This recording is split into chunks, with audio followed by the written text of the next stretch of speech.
Hello साथियों, हमारे YouTube channel पर स्वागत है। दो मुद्दे पर आज खास बातचीत करने के लिए आपके बीच आए हैं। जो वीडियो अपडेट करेंगे आपको वो करेंगे बिहार सचिवालय सहायक की परीक्षा, और दूसरा बीपीएससी में अपर एज रिलैक्सेशन को लेकर जो मामला लगातार है, और दोनों मामले में जिस प्रकार के अपडेट हैं वो आपको हम साझा करेंगे। साथियों, सचिवालय सहायक के संदर्भ में आपको बता दें कि कल हम लोग कोर्ट गए थे और माननीय जो उच्च न्यायालय के शरण में हम लोग का जो मामला, दो मामले चल रहे हैं।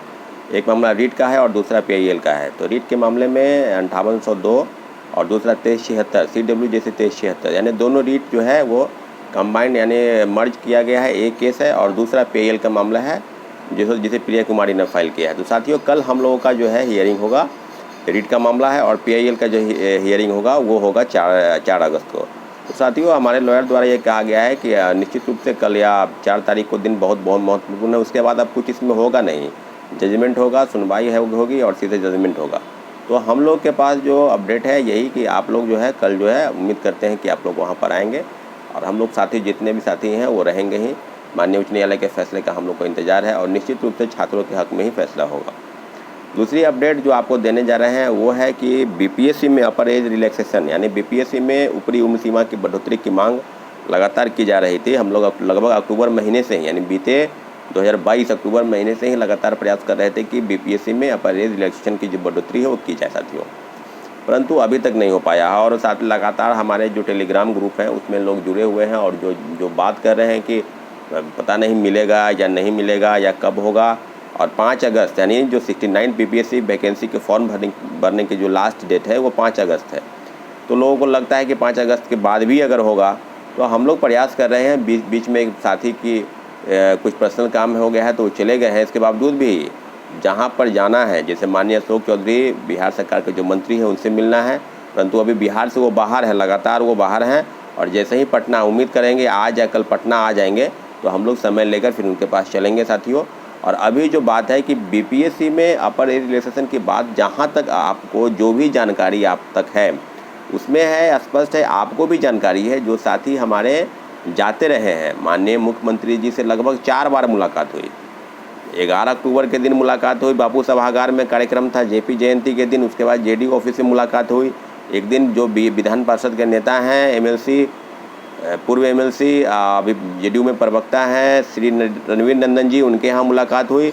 और लगातार हम लोग बात करते रहे हैं कि बीपीएससी में अब एज रिलैक्सेशन की जो बात है, यानी 37 साल के बढ़ाकर 40 साल करने की बात, या कोविड काल के दौरान जिस प्रकार की बातें हुई थी, तो देश के तमाम राज्यों में, चाहे उत्तर प्रदेश हो, उत्तराखंड हो, हरियाणा हो, पंजाब हो, मध्य प्रदेश हो और झारखंड हो, और तमाम ऐसे राज्य, नॉर्थ ईस्ट के भी 4-5 स्टेट ऐसे हैं, जम्मू कश्मीर हो, तो सभी ने अपने ऊपरी उम्र सीमा की बढ़ोतरी की है।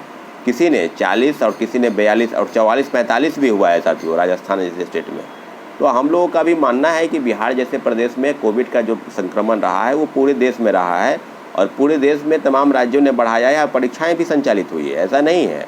परंतु जो प्रपोजल हम लोग की तरफ से दिया गया था, और अशोक चौधरी जी सर कह रहे थे कि दीपक जी, यानी दीपक कुमार मुख्यमंत्री के सलाहकार हैं अभी, और पहले चीफ सेक्रेटरी थे बिहार सरकार में, तो उन्होंने स्पष्ट कहा है कि वो नहीं चाहते हैं, क्योंकि उनके पास इस तरह के प्रपोजल में। तो हम लोग बोले कि सर, तमाम जगहों पर भी परीक्षाएं हुई हैं और ये बढ़ा भी है, तो फिर बिहार में अपने स्टेट में नहीं बढ़ाने का क्या औचित्य है, क्या कारण है कि नहीं बढ़ेगा। तो इन सब चीज़ों पर अशोक चौधरी बिल्कुल हम लोग इस बात से सहमत है, परंतु उनका जो प्रोटोकॉल है, उनकी जो पावर है, स्ट्रेंथ है, वो यही कि दीपक कुमार को कह सकते हैं या दीपक जी को कहें भी। हम लोग भी लगातार उनके पास जब जाते थे तो वो बात को निश्चित रूप से वो बात को कहते थे कि हम, मेरे पास जो है वो हम कर रहे हैं, और वो किए भी हैं। तो जो हम लोग के प्रधान सचिव, यानी कार्मिक विभाग डीओपीटी के प्रधान सचिव बी राजेंद्र सर के पास जो फाइल है, उसमें उन्होंने कहा है कि 2-3 प्रपोजल बना हुआ है। अब क्या प्रपोजल बना हुआ है, 37 साल से बढ़कर 40 करने का, या 3 बार पूरी उम्र सीमा के कोविड काल के कारण 3 बार बैठने का मौका, या 2 बार या 1 बार, कुछ भी ऐसा अगर होता है तो उसके लिए मुख्यमंत्री जी, हम लोग, ऐसा नहीं है कि आपको लगता होगा कि 68 में, ये मामला 67 के बाद से ही चल रहा था। तो 68 में, तो 68 की वैकेंसी तुरंत आ गई, यानी 324 सीट को लेकर। आपको भी पता है कि बीपीएससी में 67 में किस प्रकार की क्या व्यवस्था बनी और कैसे कैसे परीक्षा ली गई, तो विरोध बहुत ज़्यादा हुए 67 में। तो इसलिए जो है ना 68 की वैकेंसी तुरंत निकाली गई। और उसके बाद 69th की जो बात है, तो हम लोग ऐसा नहीं है कि छोड़ दिया गया। कुछ लोगों को लगता है कि नहीं होगा और इस पर कमेंट करेंगे कि नहीं 70 में भी जो वैकेंसी उसमें आएगी। तो आप लोगों को जो भी लगता होगा उससे मुझे फ़र्क नहीं पड़ता है, आप लोग को जो लगे। लेकिन मुझे हम और हमारे साथी यानी विकास जी और कमलकांत जी, वो हमने अपने कमिटमेंट किए हुए हैं कि हम लोग को ये काम जो है कोई हाल में ही करवाना है। परंतु आप लोगों के मन में ये सवाल है कि नहीं होगा, अब क्या होगा, अब तो वैकेंसी आ गया। वैकेंसी पर हम लोग नहीं जाते हैं जब तक आपको निकलेगा नहीं, जब तक आपको मिलेगा नहीं, तो फिर कैसे एज रिलैक्सेशन की आप बात कर सकते हैं। तो मुख्यमंत्री से मिलने का जो भी हम लोग है जनता दरबार में एप्लीकेशन वो भी लगा चुके हैं, और मुख्यमंत्री जी का कार्यक्रम कहाँ होगा इसके लिए भी हम लोग इंतज़ार कर रहे हैं। और पटना में बहुत सारे लोग हैं, परंतु 10-15 ही भी सक्रिय हैं जो एज रिलैक्सेशन को लेकर उनकी बात है। ठीक है, टेलीग्राम ग्रुप में जुड़े हुए हैं, आर्थिक रूप से सहायता करते हैं, उसके लिए भी हम आपको धन्यवाद कहते हैं कि आप कहीं भी रहें लेकिन आर्थिक रूप से सहायता कर रहे हैं। परंतु जो बात है कि जो जाने की बात है और लोगों को लगता है कि पीछे हटने की बात है, तो पीछे हटने का कोई सवाल नहीं है। आपको ये मन में लग रहा होगा कि पीछे हट गए, तो आप लोगों के पास एक ही चीज़ है कि हमको मिल जाना चाहिए, और हम लोगों के पास और भी काम है। ऐसा नहीं है कि सिर्फ एज रिलैक्सेशन पर ही बात करें, उसी पर वीडियो अपलोड करें और वही काम दिन भर करते रहे। तो आपका ये, हम लोग के पास बहुत सारा काम है। आपके मन में ये होगा कि अभी छोड़ दिए, ये वो कर दिए, ये कर दिए, तो हम लोग इस सब चीज़ों पर हम लोग आपको गंभीरता से बताएं कि निश्चित रूप से हम लोग का प्रयास बिल्कुल जारी है, और उम्मीद करते हैं कि उस पर जो है मिलेगा। परंतु कब मिलेगा, कैसे मिलेगा, ये हम नहीं जानते हैं। परंतु जो फाइल बना हुआ है, अब लोगों के मन में अगर फाइल नहीं बना रहा था, मुख्यमंत्री जी बहुत सारे सवालों पर कहते हैं कि हम इसको कर देंगे या दिखवा लेंगे, परंतु हम लोग के पास जो अपडेट है, और आप भी जानते हैं, जो साथी जा रहे हैं सचिवालय में, या जो साथी अन्य जगहों पर साथी जा रहे हैं, मंत्री से मिल रहे हैं, अब कोई ऐसा मंत्री विधायक नहीं बचा। आपको बताते चले कि पिछले विधानसभा में भी क्वेश्चन उठाया गया, उसका जवाब मिला। फिर इस बार भी विधानसभा में क्वेश्चन उठाने की बात थी, तो और लोगों को, जैसे अजय कुमार CPIL के विधायक दल के नेता, उनके पास भी गए, संदीप सौरव के पास भी गए, उनको भी दिए। विजय सिन्हा जो प्रतिपक्ष नेता बिहार में है, उनको भी दिया गया। सम्राट चौधरी से भी बातचीत हुई, और उन लोगों से भी बातचीत, बिहार से, चाहे RJD के नेता हो, चाहे JDU के नेता हो, चाहे कांग्रेस के नेता हो, प्रेमचंद मिश्रा जी से, तो निश्चित रूप से प्रेमचंद मिश्रा जी इन सब मामलों को लगभग 1 महीना 1.5 महीना हम लोग को उलझा के रखे। कभी बोलते थे कि आप वहाँ जाइए, कभी बोलते थे वहाँ जाइए, और हम लोग हर जगह गए और उन्होंने बात में इनकार कर दिया, क्योंकि उनकी जो लड़ाई थी, टसन थी, वो अजीत शर्मा जो विधायक के दल के नेता थे कांग्रेस के, उनके साथ थी, जो पूर्व विधायक दल के नेता थे। तो आपकी टसन किसी बात को लेकर हो सकती है, लेकिन छात्रों को इस प्रकार से उलझाना कहीं से भी ठीक नहीं था, परंतु आपने ऐसा किया। हम लोगों को उस प्रकार की चीज़ें समझ नहीं आई। हम लोगों को लगा कि सब लोगों से बात करेंगे और कुछ लोग चले जाएंगे तो मुख्यमंत्री जी से तो बात बन जाएगी, परंतु ऐसा नहीं हुआ साथियों।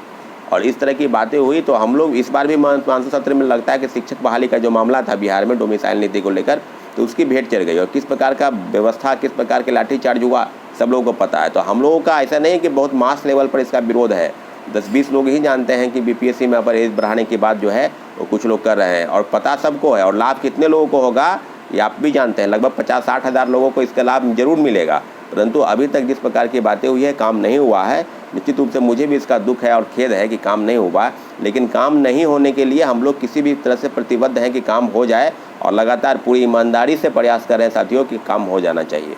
और हम लोग मुख्यमंत्री से मिलने का भी जो है समय ले रहे हैं, और देख रहे हैं कि किसी प्रकार से अगर समय मिलता है तो हम लोग मुख्यमंत्री जी से ज़रूर मिलेंगे, और प्रयास कर रहे हैं कि किसी सेमिनार में, किसी कार्यक्रम में, या कोई किसी अन्य जगहों पर उनसे अगर मुलाकात होती है तो विकास जी भी आज या कल तक आ ही जाएंगे पटना, तो उनसे भेज लेकर, और लगातार हम लोग प्रयास कर रहे हैं। सब लोगों को फ़ायदा होगा साथियों। मुझे इससे कोई विशेष बेनिफिट नहीं है कि ये नहीं है, इसके बावजूद भी आप जो जब पटना आएंगे, या जो पटना में हैं साथियों, वो देख रहे हैं कि पूरी ईमानदारी से इस विषय को हम लड़ रहे हैं और उठा रहे हैं। तो उम्मीद करते हैं कि BPSC में अपर एज रिलैक्सेशन के मामले को लेकर इस प्रकार की गंभीरता नहीं है। हम लोग तमाम राज्यों ने बढ़ा दिया और बिहार ने नहीं बढ़ाया है, तो इसके लेकर हम प्रयासरत हैं, और उम्मीद करते हैं कि मुख्यमंत्री जी से अगर मिलते हैं तो निश्चित रूप से कुछ न कुछ ज़रूर अपडेट आपको हम मिलेंगे। तो ठीक है साथियों, मिलेंगे अगले अपडेट के लिए, तब तक के लिए आपका धन्यवाद। जय हिंद, जय भारत, धन्यवाद।